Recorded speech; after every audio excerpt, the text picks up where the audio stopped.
Step 3, business expenses. What I want you to do on step 3, business, is I want you to list all of the expenses that are attributable to your business that you incur every month. If it's an annual expense, for example, if you do a $10,000 sponsorship, then I want you to put $10,000 in the annual column and divide by 12 and put that in the monthly column.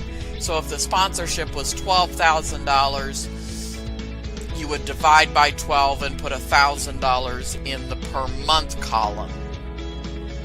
So I want you to list all of your business expenses. Now, these are business expenses that you have incurred in the past and expenses that you expect to incur in the future.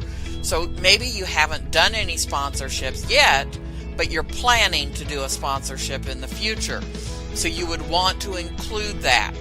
Now, if you have accounting records, if you have QuickBooks, for example, you can run a summary of your expenses and get an average per month of what your expenses have been for the previous year.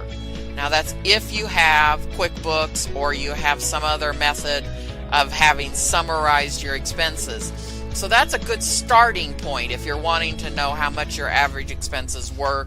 You want to go back to look at last year's, and you want to see how much you spent on each category in 2013, and then average that for an average business expense.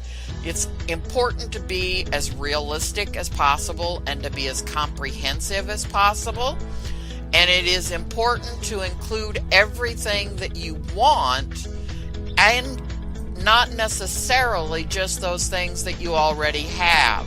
So you may in the future want to hire a VA.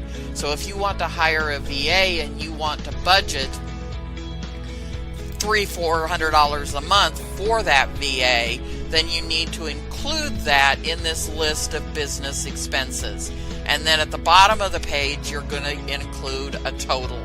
So I would start with your actual expenses for the previous year. I would look at the expenses that you expect to and want to add in the coming year, and I would total them up at the bottom of the page.